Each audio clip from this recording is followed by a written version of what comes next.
Hey guys, David here. Welcome back to the DGR podcast. I hope you're all doing well. This is episode number 95. I am going to do like a kind of a 2023 roundup podcast today where I have some specific categories that are completely made up that I just made up on the couch 5 minutes ago.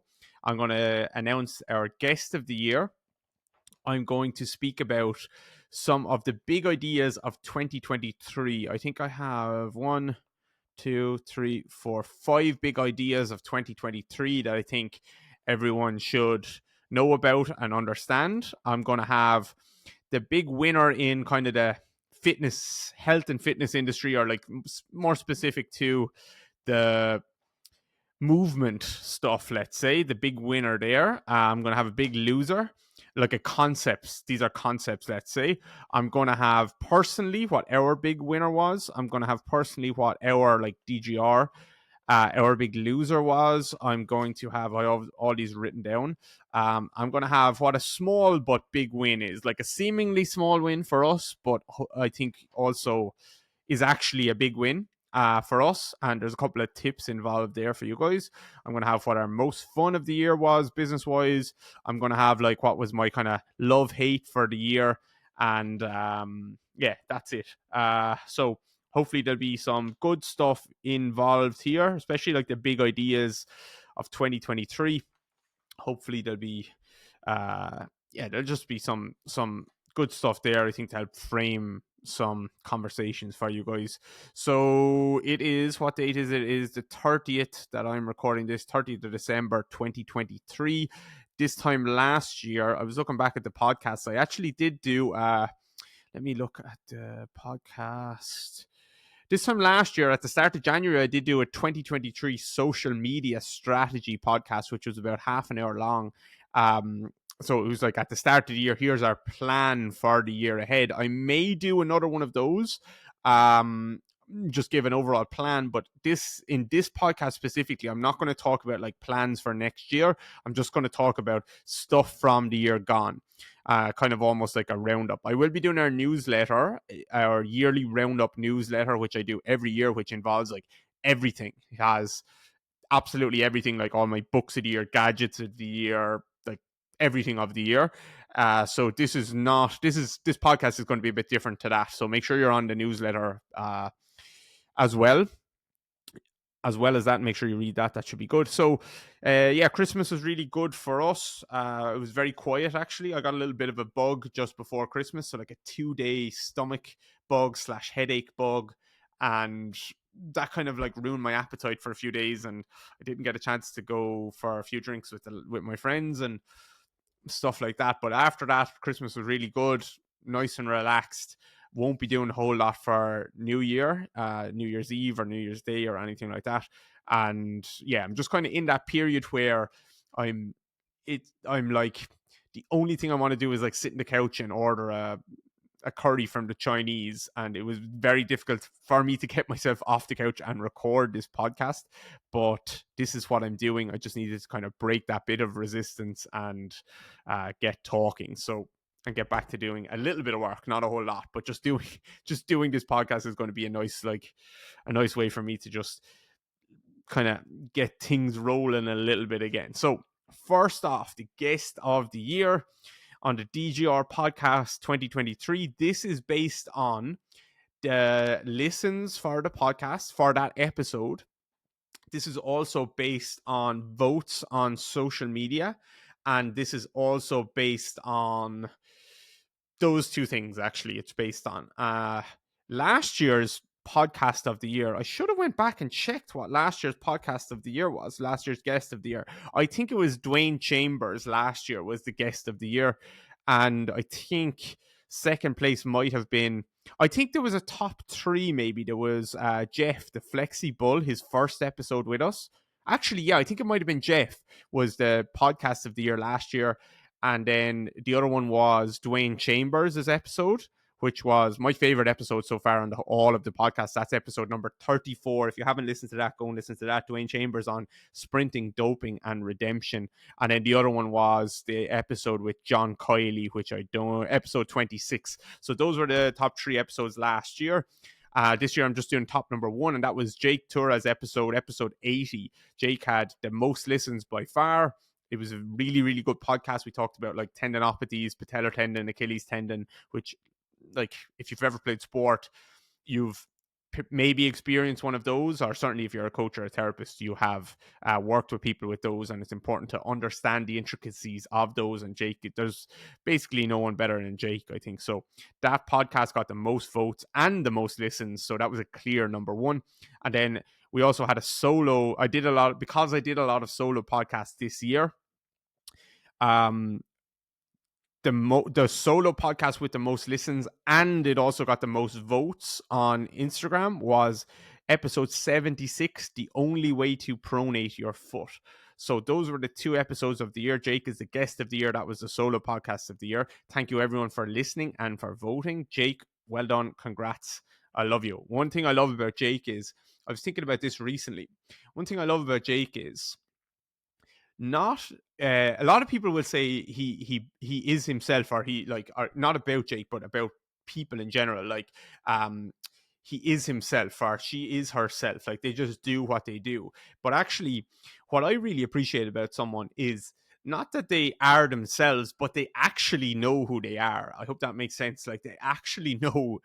uh some people will kind of be themselves, but they don't really know what they like. They don't really know what they dislike or want to do or don't want to do.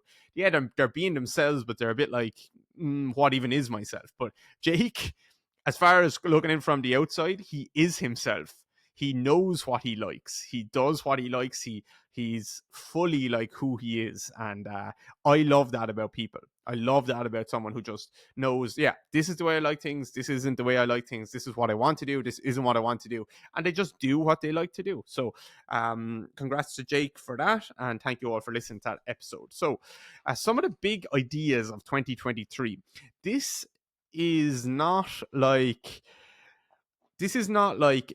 ideas that were invented in 2023, or this is not um ideas that are big now that won't be big in the future or anything like that. This is more like, if someone was dropped into 2023, what are the things that I would like to tell them about, but are also kind of very relevant at the moment and are important for them as a coach or a therapist or a movement professional within the industry.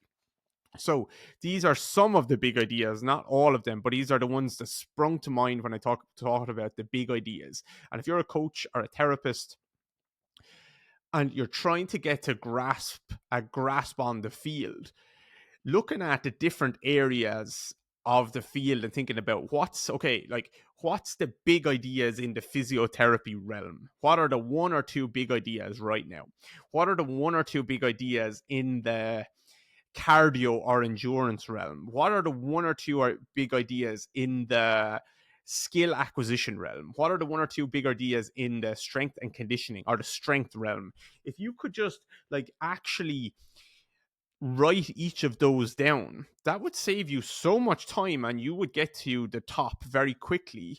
In terms of like being a generalist coach, you would really cut through so much of the crap and say, right, what is actually the big ideas here? What are the things I need to know here? And those are the important things. So maybe you might want to have a think about what are your own big ideas. And I don't mean that you personally came up with them, but what are the big ideas within your own aspect of the field? If you're in tendon rehab, what are the 5 big ideas when it comes to Achilles tendon rehab? What are the 5 big things that you need to know? So yeah, so anyway, here's the 5, and I won't go, or is it 6? I'm not sure. I won't go like super deep into them. I'll just kind of name them and maybe say a couple of things about each. So first one is the biopsychosocial model of, I'm going to say specifically of pain here, the biopsychosocial model of pain, understanding that the human is very complex, understanding that there's so much that goes into pain. There's all these different things that are playing a role, and getting away from the biomedical model of pain has been huge. It's been happening for probably like a couple of decades progressively now, but it seems to have caught on quite a bit within 2023, and not just within pain, but almost like the biopsychosocial model of training as well. This all encompassing all these different factors that go into making a good training experience and good training outcomes for someone. But I'm going to specifically say, the biopsychosocial model of pain and training is a big idea of 2023 that I think every single coach should be very, very familiar with. And it would make everyone, it cannot make you, it can make you a worse coach, actually. Sorry. I've seen a lot of people that dived down that rabbit hole and ended up very confused and to be honest, ended up confusing their clients. So sorry, it can make you a worse coach. It can make you a significantly worse coach, to be honest. But that's just because you're listening to the wrong people explaining this stuff. So the biopsychosocial model, that's one. These are in no particular order, really, but that's one big idea of 2023. Second one, dynamic systems theory. It goes hand in hand with the one above, and this is more about movement. This is about not necessarily pain. This is dynamic system theory about of how humans move and how humans develop movement and our movement patterns and things like this. And I think it's important to understand the complexity of human movement. This is a big idea in 2023, and actually not just to, I won't even say it's important to understand the complexity, because it's almost impossible to understand the complexity because there's so much we don't know. But I will say it's almost you don't have to truly understand it because it is so complex, but you do have to appreciate the complexity. And I think it's more important to reject the reductionist approach, which is, okay, there is all these different qualities. Strength is one, power is one, flexibility is one, and so on and so on and so on. And we can just choose as coaches to say, okay, I'm going to take out one of these qualities, I'm going to work on that, and then I'm going to plug it back into the system, this mechanistic approach, and suddenly it's going to improve the whole system. So, for example, you have weak legs. I want you to sprint faster. Having strong legs is important for sprinting. So we do loads and loads of back squats. Now you have stronger legs and now you sprint faster. That's a very reductionist approach to looking at things. And the sooner you let go of that idea, I'm not saying that might not work. Of course, that might not work, but it's not working. Your explanation has to be much better than that. And there's also a possibility that you have weak legs. You want to be faster at sprinting. Strong legs are important for sprinting. I do back squats with you, and suddenly you're slower at sprinting for some reason. So it's not a 1 + 1 = 2 type of equation when it comes to human movement. So not even understanding dynamic systems theory, but just rejecting the reductionist mechanistic view on human movement is a really important idea within 2023, and that definitely will make you a better coach, I believe. So I think Franz Bosch had kind of described this as being a gardener, not a conductor. And that is like, okay, the conductor drives the train. This is a coach, let's say. So the conductor like drives the train. It pulls a lever and the train is going to turn. It's going to do pretty much exactly what you want. You have different buttons that you can press at different times, and it's going to do pretty much exactly what you want. But a lot of people always had a view within the industry that that's what coaches did, and they were able to do that, and they were able to measure that perfectly. They were able to work on strength, work on power, blah blah blah. And the idea that you're more of a gardener, I think, which is like, okay, you have all of this garden here, and everything in the garden is going to be interacting with everything else. So like the soil with the grass, the bees are there, which are pollinating the flowers, which are blah blah blah blah blah. I don't know anything about gardening, but like everything is having an impact on everything else. The rain, the weather, the sun, the wind, every single thing is having an impact on everything else. And you can talk about taking out one thing. You can talk about doing something to the grass, doing something to the bees, and that may have a positive or negative impact. Or it's very, very difficult to know. And kind of when it comes to the human body, the underlying thing, which I spoke about in a recent podcast, I think maybe the last one, but the underlying kind of thing that no one understands and rarely talks about is coordination. And it's about like how all these systems interact together, and understanding that changes in coordination might be the thing that's at leading to positive or negative transfer, and that's much harder to measure. So this is dynamic systems theory. Is there's so many ways you can go about it. I do recommend checking out some of Bosch's work. Probably Strength Training Coordination the is a very good book to read on that side of things. Don't take it as gospel, but do take it as like a good book to make you question things. I think that would be really good. So the second big idea of 2023 from my point of view, I'm not saying I'm right or anything like that, but I think the second big idea is dynamic systems theory. The first one was the biopsychosocial model of pain and training. The second one is dynamic systems theory. The third one, and all of these like are obviously intertwined maybe in some way or another. So it's not a perfect segmentation, let's say. All things, it's still a garden here. These big ideas are a garden. They're all interacting with each other. The third one is training variety, which sounds like a simple one, but I think it's been a year for training variety, and I think it's starting to come back into fashion around being, and people will mix up variety and variability. I think they use those words interchangeably, which I can understand, and I probably do as well. But variability is more like, okay, I'm chopping a block of wood, or I'm throwing a ball. I'm still throwing a ball, but I'm going to throw it an infinite amount of ways, even when I throw it in the same way. There's such a, again, because it's a dynamic systems theory and there's so many degrees of freedom, there's an infinite degrees of freedom. There's so many interactions that can occur that every single throw is different. That is variability. Some people will have more variability within how they do something, some will have less, depends on the task. So that's variability. Variety is more like, okay, I throw the ball.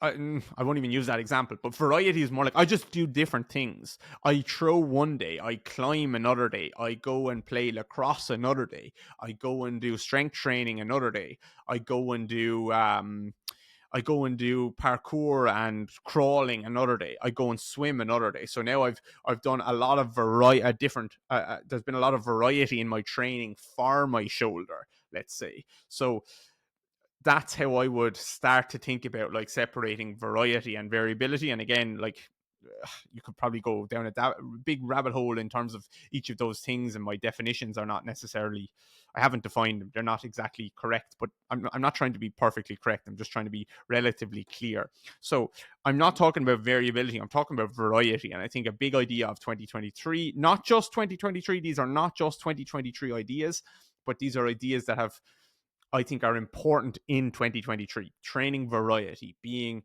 quite general with your training a lot of the time.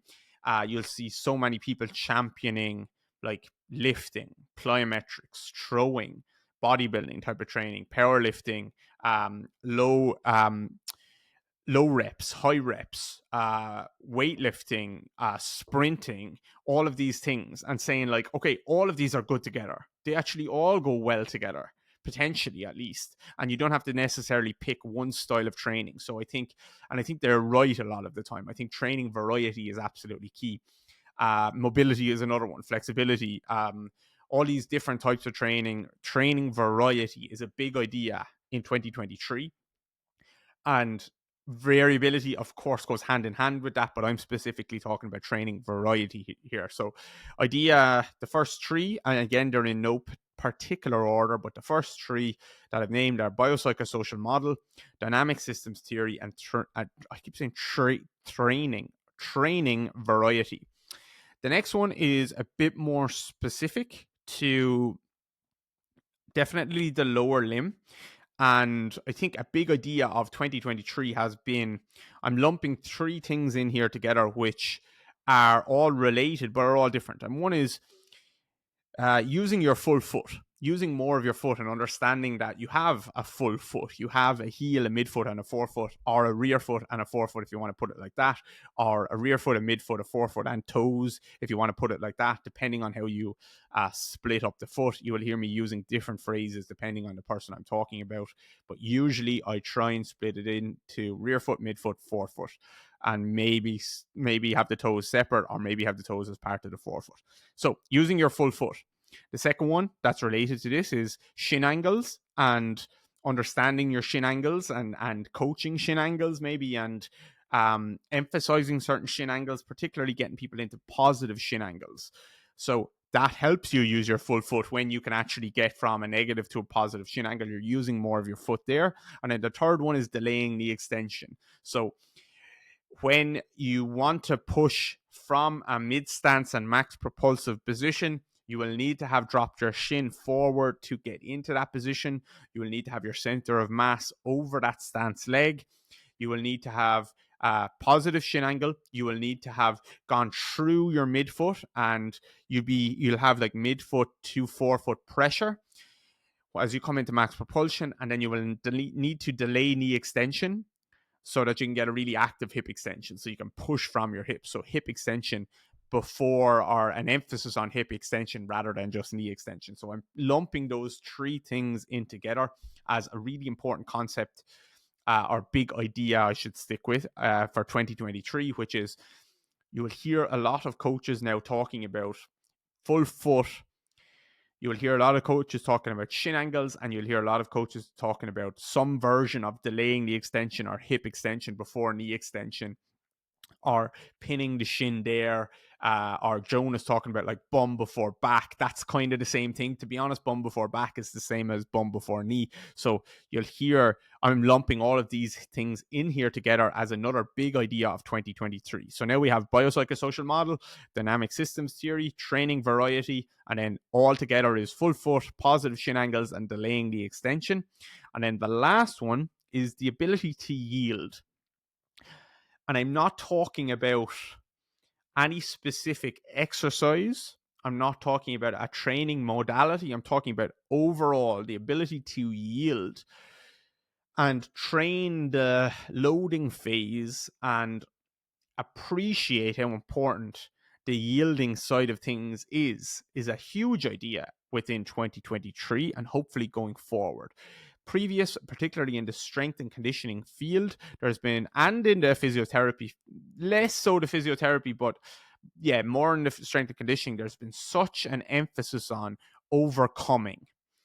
There's been such an emphasis on bracing and squeezing and pushing and triple extension and making big shapes like this.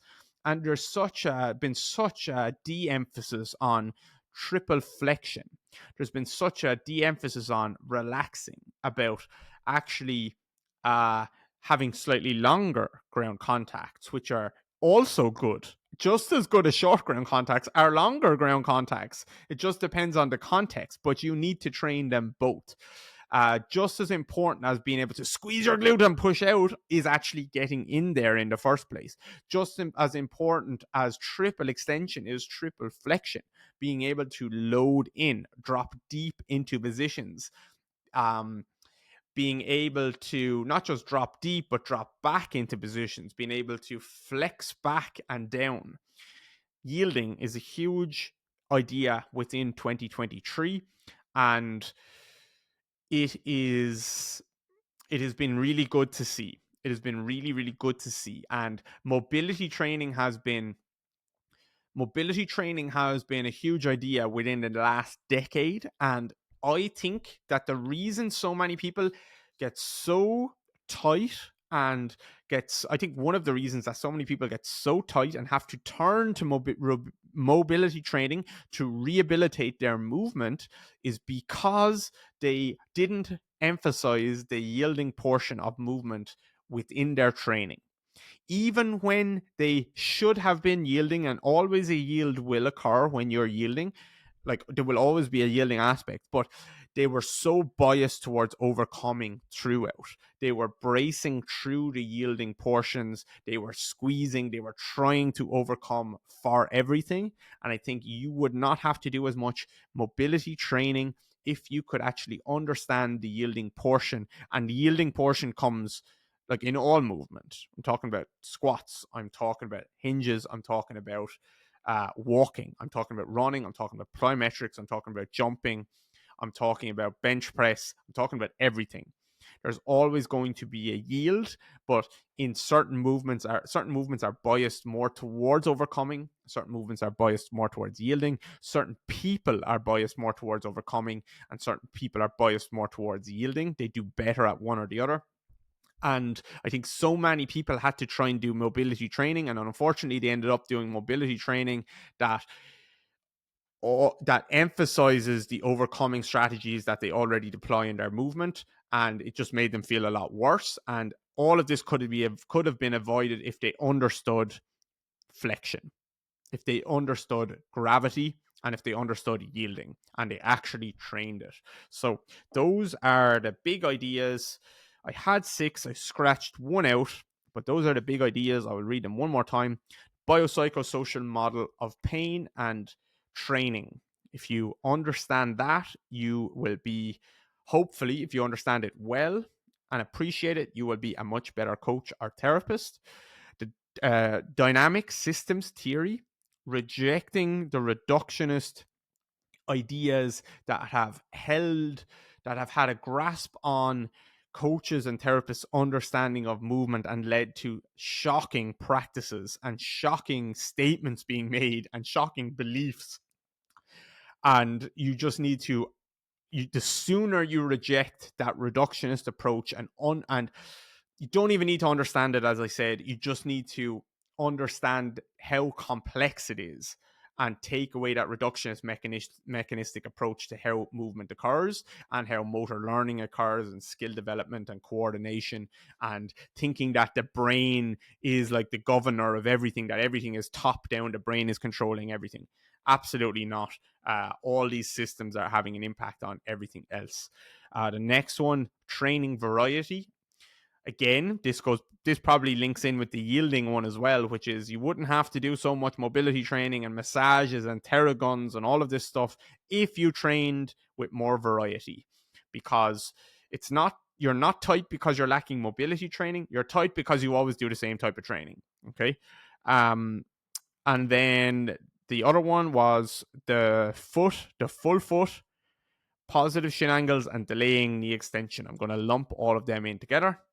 And then the last one was the ability to yield and actually training that pretty well. So those are the big ideas of 2023. You might have your own ones. If you do, if you're watching this on YouTube, comment, please. I don't ever ask for comments, but comment. What is the big idea of 2023? What do you think it is when it comes to training / movement / this industry? I'm not talking about like calories in or calories out. I'm not talking about that type of thing. I'm just talking about within the kind of movement sphere, let's say. Okay, so now I have the big winner and big loser of the year as a like concept. These are broad enough categories. So I think the big winner of the year has been plyometric training. It's everywhere. A big part of that has been Matt Watson. He's had a massive year, I think, as a coach. He's had a massive influence on the industry, and he's probably made a shit ton of money. I hope he has. I think he has. So, well done to Matt, and well done to everyone who has done, not just him, of course, but like people who have just spread the word that it's so good to see people and coaches not doing it themselves, but actually, and therapists actually training their clients to leave the ground and come back to the ground again. It actually like warms my heart when I just say that. Like seeing coaches and therapists doing that is absolute with their clients, I should say, not themselves. Like don't just do it with yourself and not do it with your clients. Who you need to do it with your clients. You need to help them feel that. You need to like this idea that strength is the thing that solves everything, or mobility. It's probably not. It's probably reflexive. It's probably vestibular. It's probably not probably. Now I'm getting reductionist, but like these things are so important as well. So big winner of the year has been plyometric training, but not, I don't mean plyometric training is like that's been around. Really good plyometric training has been around for a century. I mean, the winner of the year is coaches and therapists doing plyometric training with their clients. Their clients are the big winners. This is absolutely key. It's such a missing part in rehab, and the more you can do the right amount, obviously, and in the right way, the better for everyone.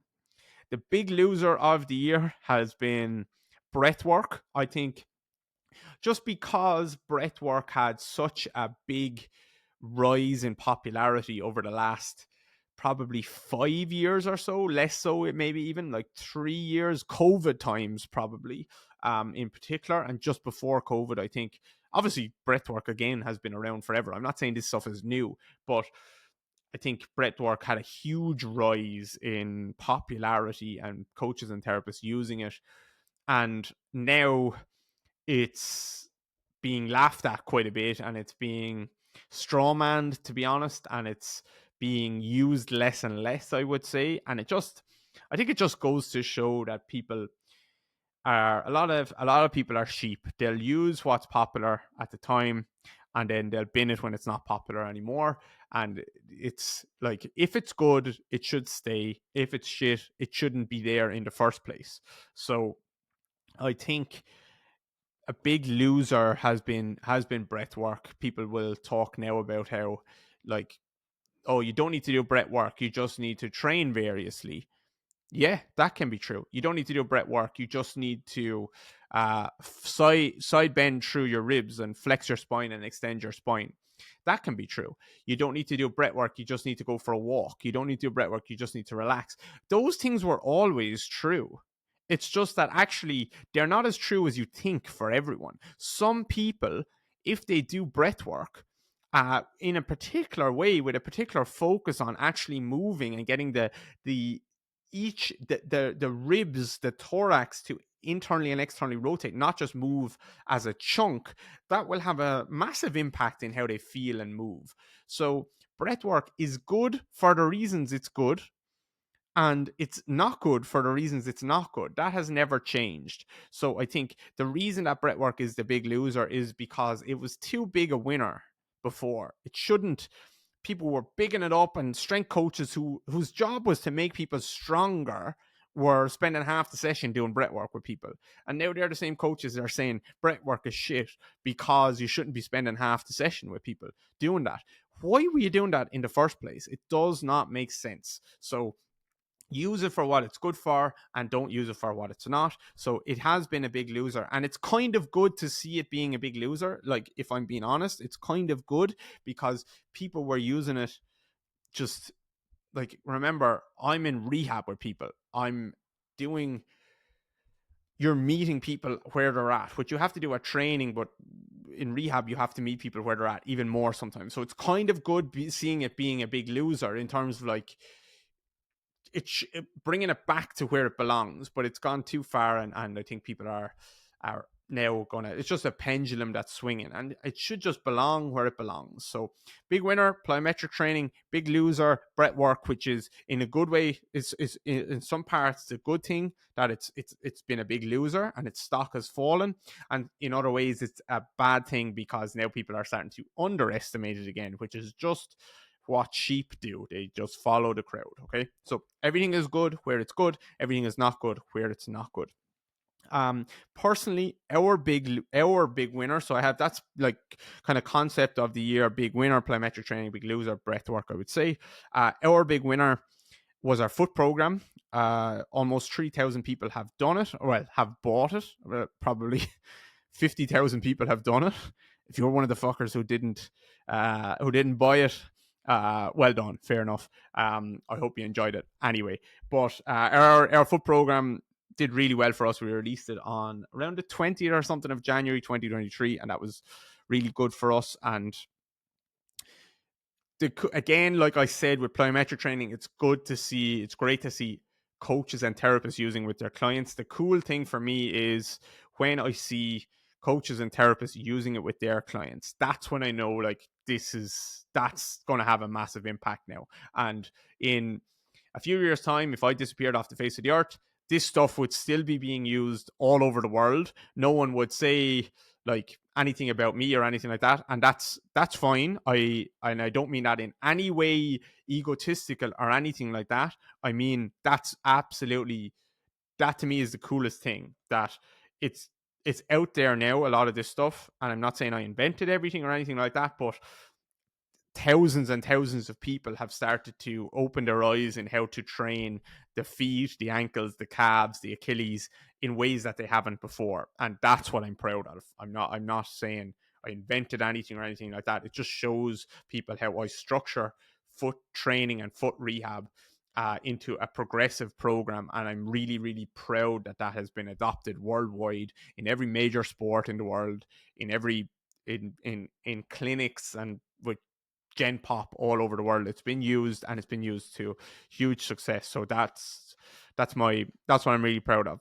I'm going to say one other big winner, which was we had 12 sold out workshops in 2023, which is genuinely was like beyond my wildest dreams a few years ago for me to say that. So thank you so much to everyone who came and supported us or shared something or just listened to a podcast or whatever. Like all of that led up to us selling that many programs. All of that led up to us selling out those workshops.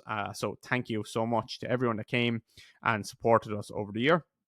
Those workshops were brilliant. And from the first workshop that I did, which was in our place in 2022. Well, I did do a couple of workshops before COVID, but I'll just say, like over the last 12 or 18 months, the workshop is our lower limb workshop is, I don't know, like 80% better than it was, even though at the time I thought it was really good. And now I look back, I'm like, that could have been way better. That could have been way better. That could have been way better.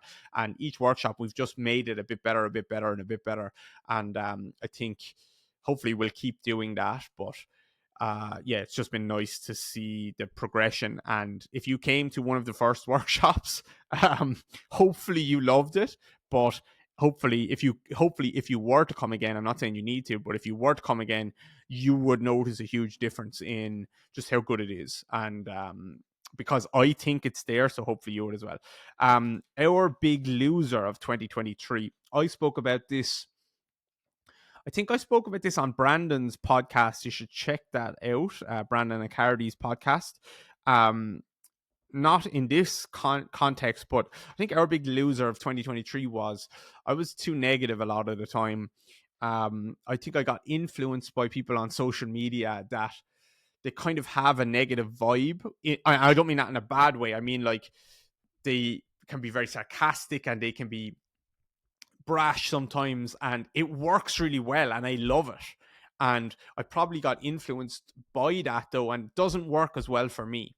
And I didn't realize like I was doing that, but I kind of just maybe was doing that a little bit. I was being influenced in that way, and it just doesn't work as well for me. At least I don't feel as good about myself when I'm kind of being like that. And I made like lots of posts where, not lots, a few posts where I was kind of talking shit about different people or saying stuff. And to be honest, like I'm not making it up. I'm being honest, but I just don't like how that makes me feel. And I probably have said this last year, and I probably said it the year before, like stop being so negative, and I fall into the trap again. And I don't think I'm being that negative, but I still think, even though I still think I'm being overwhelmingly positive most of the time, but even like 2% of the time being negative and being grumpy is too much for me. And I don't want to do that. And even in the last 2 weeks, there's been a couple of times I was going to do a post, which was like, look at the state of what this person is saying. It's actually just wrong on so many levels. And I just didn't do it because I know some people will say like all attention is good attention and stuff like that. I just don't enjoy that. So it was a big loser for me, which was like getting grumpy, being a bit negative, yeah, just not being as patient with people. I've definitely lost a bit of patience, which I think is fine. To be honest, I've less patience for crap. I think that's fine, but I just shouldn't voice that or be as open about that. So yeah, for next year, I'm gonna try and work on that and not have as much of that. Even though you might see me fall back into that trap again, but I don't want to. Okay, from there, so small but big win. This can double as like a tip as well. So what's a seemingly small win for us that I think is actually a huge win. And I have one. I have an important one. It's organizing our Google Drive. And again, that might sound funny. It might sound like a small win, but it made me realize it the other day that I was Chris Leddy was down in Waterford. He was doing jiu-jitsu actually in the club, and I got a roll with him. Obviously, I bet the crap out of him. No, I didn't. I just spent 5 minutes like on the bottom. But we went for lunch afterwards, and he asked me about when I do a Q&A, if let's say someone asks a question about like something about pogo jumps, how do I have a video just like answer that question with? No matter what it is, I have a video to answer that question with. And I said it's because we organized our Google Drive this year. We spent all year working on it, just a little bit here, a little bit there, and now in my Google Drive I have videos. I have thousands, probably thousands of videos of different clips from workshops, different clips from clients, organizing really well. So I can type into my Google Drive Pogo, and there will be 100 different videos will pop up, and I'll have the name of the client. Obviously, they've all given me permission to do this, by the way. Like, they've given me permission to share stuff I wouldn't have shared it otherwise. But I'll have like the name of the client and the exact exercise that they're doing. I'm very literal with it. So it might be, for example, David double leg pogo, David double leg split stance alternating pogo. And if I just type in pogo, it'll be there. If I type in alternating split stance, it'll be there. If I type in David, it will be there. So all of these things are organized into different categories, and it took time in the beginning to organize the categories and do that. But now when I take a video of a client, or I take a video of whatever, I'm able to upload it into that folder and that category, and it's going to be there forever. So a small win seemingly is now a humongous resource for our business. And I've said to Kira, not to be morbid, but I was like, if I ever die, not if I ever die, if I die very soon, and this might be weird because maybe I will, and people will be listening to this and be like, this is weird that he said that. So whatever. But like, if I ever die soon, like, you can make a course out of this stuff. You can make a course and you can sell it, and you will be financially secure for a long time. And I don't think it's that morbid to say that. I'm a very logical person. Like, I don't think talking about death should be weird. It should be just like, I just want to be logical and say, like, if something did happen to me, just so you know, you can organize this into a course, and you have more than enough material alongside the workshop content and all of this stuff to make a course and sell it for a decent sum of money, and there will be a lot of people that will buy it. It will be a limited edition course, of course, because I'm gone. So you could probably sell it for a little bit more and charge a bit more. But even if that doesn't happen, hopefully it won't, touch wood, anytime soon, at least I still have all that content there and I can call on it whenever. So that's a small but big win that I just need to make sure I stay on top of again and again. And I recommend that. I strongly recommend starting that as soon as you finish listening to this podcast. Start to organize, make 5 different folders on Google Drive, and just have, like, even if you wanted to start with squats, hinges, plyometrics, um, uh, pushing exercises, pulling exercises, like, you could have those, and then as you go along, you can make subcategories of those. So, like, types of plyometrics within plyometric training, you could have a folder with hopping, bounding, jumping, yielding plyometrics, drop jumps, wall pogo type of work. You can have all these subfolders within there. This is the most valuable resource that you could do for your business. So that's our small but big win. It doesn't have to be on Google Drive, of course, but we use Google Drive for ours. And then the other one, small but big win, is two things. Getting a better haircut, I think, has been a big win for me this year. It all started, if you're watching my content, in Sydney in February. I went to a barber in Bondi Beach and I got the worst haircut. I still have pictures of it. The worst haircut in the history of the world.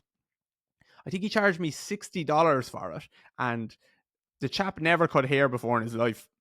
And like, it actually was one of my most popular posts because I put that up. I had a cut lip from doing jiu-jitsu in Bondi, and I had the worst haircut, and I took a selfie of myself in front of a beach, and it was actually disgraceful. And since I came home, I made sure I got a good haircut. I got a new barber, and I've been going to him ever since. And I don't know, I know it sounds like vain or something like that, but tell me a person that doesn't feel better after getting a good haircut. And I do think it's key. And this includes like getting a beard trim and stuff like that. So paying an extra like $5 or something like that to regularly enough, because I used to leave it like 3 months at a time, and I'd be scruffy and I'd feel like crap and I'd look like crap.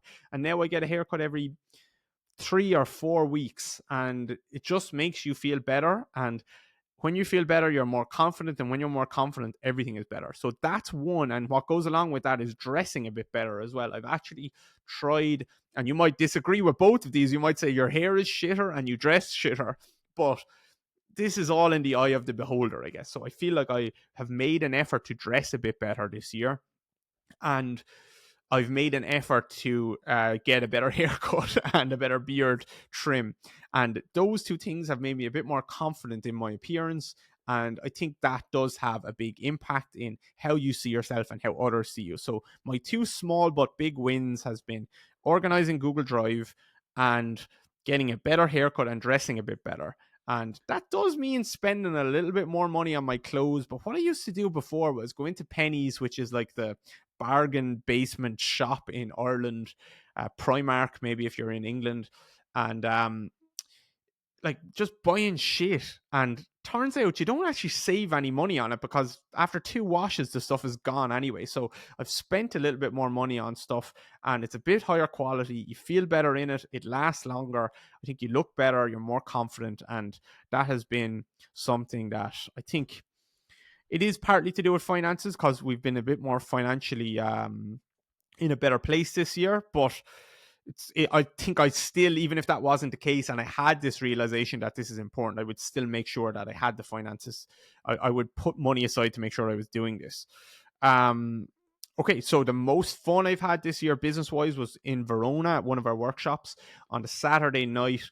Some of the local guys from the gym, Magnitudo, Giovanni, Cristiano, and some of the other guys brought us out. Me and Kira brought us out to a local bar, not a touristy bar, like a cocktail bar. And we had some really nice cocktails, and we had a really good laugh there. And then they brought us into a local pizzeria, which was, I think they said, one of the first pizzerias in Verona. I think I could be saying this wrong, but I think it was the first place to take pizza from, is it Napoli? Or yeah, maybe, I don't know, yeah, could be Napoli, and bring it to Verona, this style of pizza or something like that. And it was absolutely phenomenal. I just ordered whatever they told me, and we had such a laugh. We had drinks and pizza, and so simple, such a laugh. And like, all year I've had fun at the workshops with people, meeting people from different cultures, and it just makes you realize, especially with the way the world is at the moment, with all the shit that's going on, like when you meet people from different cultures, you kind of realize that everyone is the same. Yes, of course, there's different quirks and intricacies and blah, blah, blah, blah, blah, cultures. But like, you realize that people just like good people. They're good people. They want to have fun. They want to have a good time. They want to be secure. They want to be loved. They want to be stuff like that. And like, that's what I've realized more than anything as this year from traveling all over the world is now, of course, these are all people that are like coming to our workshops. So we're all of a similar thought process, but like now, regardless of the culture, there's just been people who like laughter, like having a good time, like good people, and that's been really good. So Verona, having a few drinks and having a pizza afterwards was probably the most fun I had this year, workshop wise. But there was many other competing moments as well. And then finally, I have a category which is love/hate. What what has been kind of my love hate moments or love hate thing of the year, and it is this podcast. I have struggled at times. I have really rejected this. Like I've thought about. I've been a bit like petulant towards the podcast, which is I have to record an episode now. Like I couldn't be arsed type of thing. And not to do with like the guests or anything like that. I don't mean that, but I just mean the podcast in general. So some of the solos. I've just been looking at the podcast like it's almost like the problem child. And some people out there in the industry, podcasting is one of the main things that they do. For us, it's not. It's another part. It's another piece of content. I've just viewed it as another piece of content. And we have DGR Interactive. That has had a brilliant year looking back. We now are up to 1,000 members, coaches and therapists on that. You should join us there if you're interested in learning more about movement. We have our programs, which have had over 20,000 people now have bought at least one of our programs. Most of those people have bought more than one of our programs. We have our workshops. We have our one-to-one coaching. We have other stuff that I'm probably not thinking about. And the podcast has just been like one of those things, and sometimes it's been a big chore for me. And I don't know, looking back now, having a chance to reflect, I think I've been unfair on the podcast at times. I think the fact that I know a lot of people probably have turned off at this stage because I'm just talking crap, but like the fact that some of you at least are still listening to this podcast like almost an hour in or 45 minutes in is is is very powerful. And the fact that we have almost 100 episodes of our podcast now, and that's probably like 100 hours of content that I believe, whether you believe it or not, but or some people won't definitely, but I believe is top quality content that you will struggle to get elsewhere. It's full of nuggets um that are unique thought processes. It's not just people that are reciting stuff that they hear elsewhere. You're actually hearing unique thoughts, hopefully, coming out of my mouth that are uniquely presented as well. And not just unique thoughts, there's lots of recycled thoughts and butchered thoughts and stuff like that. But I do think that there's like 100 going to be 100 episodes, 100 hours of content that is hopefully a massive resource for us and other people for years and years and years to come. And so I want to make sure that I'm appreciating the podcast, and I want to make sure that I'm not viewing it as a chore, because it shouldn't be. And I do enjoy it, and sometimes it's just a frame of mind or a thought process. And actually, when I step back, I think about how powerful, because it's so easy to get, like, you get dopamine from Instagram. Let's say, like, you put up a post and you get your likes and your comments almost immediately, and you get some sales for programs and stuff almost immediately when you pitch something. Podcast is harder to measure. It's a slower burner. It takes time. It doesn't, like, you don't have 150,000 followers, blah, blah, blah. But you might have 2,000 people that listen to every single episode. And that is very powerful. And I really realize that you people that are listening to the podcast are the people that I want to spend my time with. And you're the people coming to my podcast, to my workshops. You're the people buying every single episode, Jesus Christ, every single product. You're the people that actually comment on my stuff. You're the people that share my stuff and tell other people. So I want the podcast to be not in the love hate category, but in the thing that's like, I'm very appreciative to have it. I want to thank you all so much for listening. So I did have another part of the love hate, but I won't bother going into that. Hopefully that episode was a bit of a roundup. I haven't talked about like a plan for 2024. I did talk about that last year, like plan for 2023 podcast, but this is more of a roundup. We had the guest of the year. Congrats to Jake. with our solo episode of the year. If you want to listen to that, The Only Way to Pro Nature Foot, that's episode 76. We had our 5 big ideas: biopsychosocial model, dynamic systems theory, training variety, full foot, positive shin angle, delaying knee extension, and the ability to yield. We had our big winning concept of the year, which was plyometric training, with our big loser, breath work, which I think it was a loser. Whether it deserved to be, in some ways yes, in some ways no, but I think it was a big loser. A lot of people shitting all over it, which in some ways they're right, to be honest. Our big winner, our foot program and our sold out workshops, 12 of them, thank you. Our big loser, my negativity and my grumpiness. And that, like, that might seem like not a big loser, but like, you allow that to creep in and multiply that by 30 years, like, you're going to end up like another one of those strength coaches or older therapists that just hate everyone and everything, and they don't want to learn, and they're not curious, and they're this and that. So that is a massive loser for me that I need to get under control. Our small but big wins: organizing Google Drive, absolutely key. You should do that. Haircut and dressing well. My most fun was in Verona, at that night out. And love hate was this podcast, but I want to change that into the love category. So hope you all had a great 2023. I won't ramble on anymore. Hope that this podcast was helpful for you this year. If you want to give it a share or whatever, that would be nice. But if not, I won't ask you to. Well, I just did ask you to, but I won't harp onto you.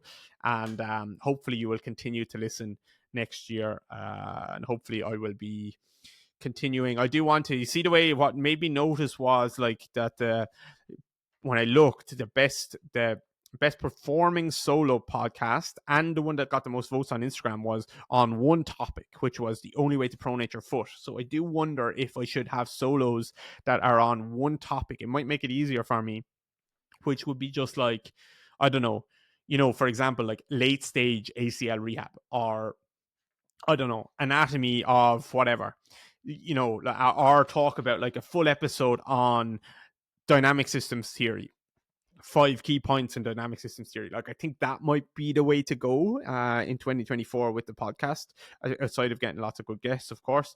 But yeah, that's kind of made me think about it that way. But okay, thank you very much. Talk to you guys soon. Happy New Year.